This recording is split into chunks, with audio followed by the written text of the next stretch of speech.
Nous allons voir ensemble un nouveau outil qui permet de faire tout ce qui est streaming et tout ce qui est traitement temps réel, qui est Apache Storm. Et nous terminerons cette section par une comparaison par rapport à Apache Spark Streaming. Nous sommes toujours dans la section 4 où on parle de streaming et nous nous intéressons cette fois à Storm et non pas à Spark Streaming, qui font tous les deux un traitement streaming, mais de différentes manières. Storm est spécialisé dans tout ce qui est traitement temps réel d'événements et il ajoute des fonctionnalités fiables de traitement de données en temps réel à Hadoop. Il s'exécute sur Yarn et donc Storm sur Yarn est puissant pour les scénarios nécessitant des analyses en temps réel, un apprentissage automatique et une surveillance continue des opérations. Storm est un système de calcul en temps réel distribué pour le traitement de gros volumes de données à haute vitesse et il est extrêmement rapide. Nous avons plusieurs cas d'utilisation comme la gestion du service client en temps réel, la monétisation des données, les tableaux de bord opérationnels ou l'analyse de la cybersécurité et la détection des menaces. Nous avons des entreprises qui exploitent cette vitesse et qui combinent avec d'autres applications d'accès aux données dans Hadoop pour prévenir les événements indésirables ou optimiser les résultats positifs. 5 abstractions clés aident à comprendre comment Storm traite les données. Nous avons les tubes, nous avons le flux, nous avons le spout, nous avons le bolt. En fait, le flux ou stream, qui est ici, est finalement une séquence limitée de tuples. Le flux est composé de tuples et chaque tuple est une liste ordonnée d'éléments où chaque élément peut être de n'importe quel type. Le tuple est la structure de données principale de Storm. Spouts, c'est la source de flux dans un calcul et il lit les tuples à partir d'une source externe. Le bolt implémente tous les traitements sur les tuples. Ils peuvent exécuter des fonctions de filtre, d'agrégation, de jointure de données ou même parler à des bases de données. Ça peut être plusieurs possibilités pour les bolts. L'enchaînement des traitements et calculs sur Storm est sur un flux de données et nommé topologie, diagramme acyclique graph, qui permet le calcul global qui est représenté visuellement comme un réseau ici de spout et de bolt où on peut avoir des communications entre eux. L'exécution d'une topologie ici dans Storm commence toujours par un nœud spout. Le flux de données n'est pas interrompu, il travaille en continu, alors la topologie n'a pas de fin, au contraire de MapReduce où on n'a que deux étapes qui existent. Un simple exemple, on peut avoir un flux qui vient de Twitter qui est lu à partir d'un spout. On a ici un spout et on peut avoir un flux à partir de Twitter. Le premier bot va effectuer un filtrage des différents hashtags, par exemple sur les noms de boutiques et les tweets qui ont été écrits par rapport à quelques boutiques. On veut analyser l'avis du client dans ce contexte. Et finalement, à partir du filtre qui peut être là, on peut finalement conserver que les tweets qui comportent le hashtag boutique et le passer à un autre bot qui va par exemple synthétiser l'information et la déposer dans une base de données pour faire une analyse et un dashboarding. Ça peut être à travers Zeppelin qu'on va voir dans la section suivante. Ça peut être avec n'importe quel outil. On peut avoir en parallèle d'autres informations qui peuvent venir de fichiers log et faire l'intersection et analyser, par exemple, pourquoi ces ventes-là ont été critiquées alors que dans les fichiers log, ça a été visité fréquemment, etc. Donc, on peut faire des analyses dans ce sens et faire un dashboarding et arriver à prendre des décisions. L'utilisateur va pouvoir à chaque instant de la journée consulter son dashboarding et ça va l'aider à décider. Storm propose un langage d'abstraction qui est Trident. Avec Trident, nous sommes capables de programmer les traitements en temps réel. Nous pouvons réaliser le traitement en temps réel sur les flux de données et ces flux de données seront traités par lot. Pour chaque lot, grâce à un trident, on peut encore réaliser des opérations de jointure et de ce qu'on veut. Nous avons bien expliqué lors de la vidéo pour le Spark Streaming qu'on a deux types de langage de traitement en temps réel.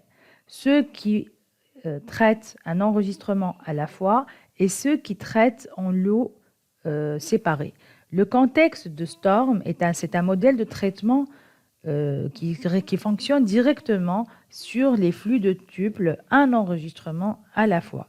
C'est qui en fait une véritable technologie de diffusion en temps réel. Et l'API Trident ajoute la possibilité d'utiliser des micro-lots en plus de ça. Nous pouvons finalement programmer avec différents langages de programmation avec Trident, que ça peut être Python, ça peut être Java ou Azure, le langage de traitement de Trident. Concernant l'architecture de Apache Storm, nous sommes face à trois ensembles de composants de nœuds. Nous avons ici le NUMS, qui est le nœud maître, qui est similaire à Hadoop à Job Tracker. Il télécharge les calculs pour exécution, distribue le code dans le cluster, lance les nœuds de calcul dans tout le cluster, surveille le calcul et réaffecte les travailleurs selon les besoins. Nous avons ici un travailleur associé à chaque superviseur par la suite, les workers.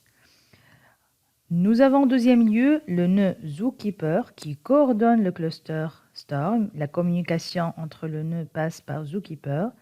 Et nous allons aussi les nœuds esclaves ou superviseurs qui communiquent avec NUMS via Zookeeper et démarrent et arrêtent les workers en fonction des signaux des NUMS.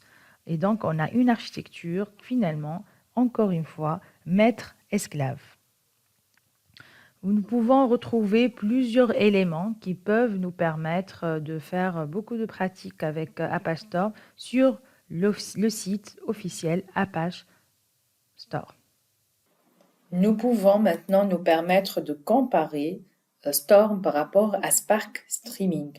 Chaque technologie possède des avantages peut-être par rapport à un cas d'utilisation, des inconvénients par rapport à un autre cas d'utilisation.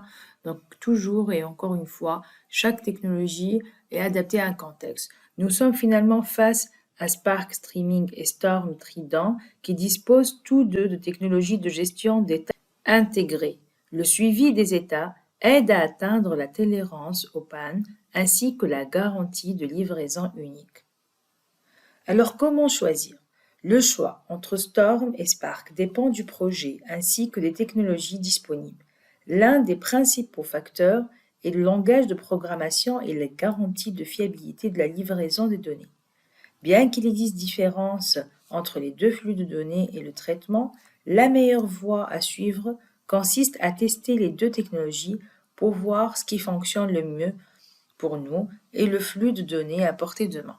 Oui, mais c'est toujours bon de savoir quelle technologie, quelles sont ses spécificités pour chaque critère. Nous avons Spark Streaming qui est apparu en 2009 à l'université de Berkeley et Storm en 2011 qui a été réalisé par Twitter. Encore une fois, nous avons bien vu que Spark Streaming travaille par des micro-batchs et adopte un concept sous forme de batch. Il traite un ensemble groupé et le Storm finalement travaille et traite chaque événement unitairement, tout seul. Il est donc réellement un outil temps réel plus rapide. Nous avons Storm qui est plus rapide que Spark Streaming. Lorsque nous développons des programmes, nous nous appuyons sur une API. Cette API est proposée par chaque outil en utilisant un langage de programmation. À la base, Spark est codé avec Scala, mais nous pouvons aussi travailler avec Java, Python et même R qui est adapté pour des data scientists. Pour Storm, le langage de base, il a été réalisé avec Clojure, mais nous pouvons aussi travailler avec Java et Python. Et donc, on n'a pas R pour Storm. Pour les data scientists, ça leur conviendrait mieux de travailler avec Spark Streaming.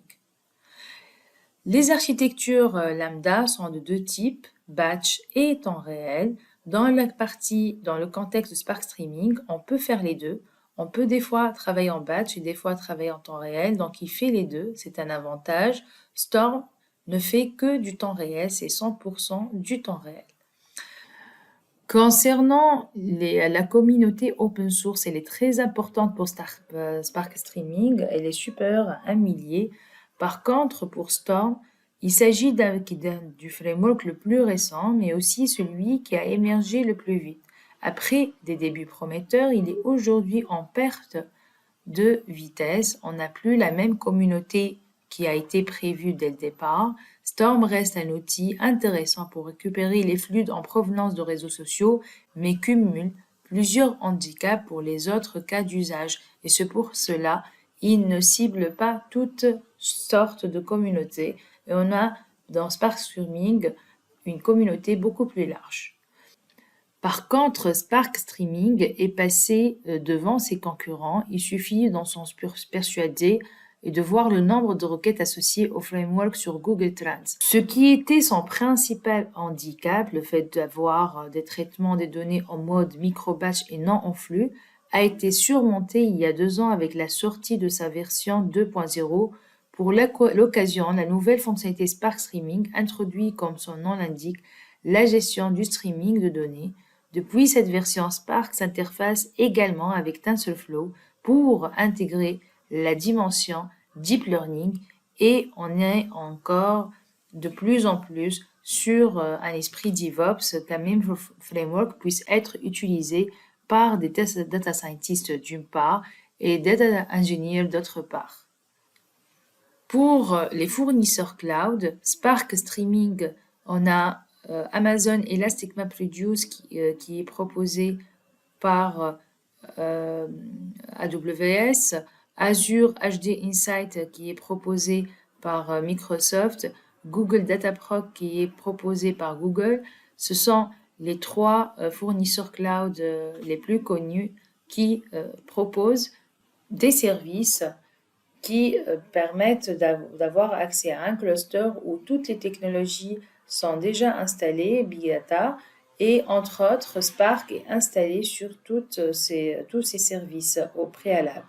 Par contre, Storm n'est installé que dans le produit Microsoft Azure HD Insight. On n'a pas sur Amazon et Google. Ce qui nous intéresse le plus, c'est par rapport à Hortonworks. On a les deux. On a finalement Spark Streaming qui est sur Hortonworks et Apple Storm qui est aussi sur Hortonworks. Très bien, alors voici une petite comparaison entre deux outils très utilisés dans le monde du Big Data et le monde du temps réel plus généralement.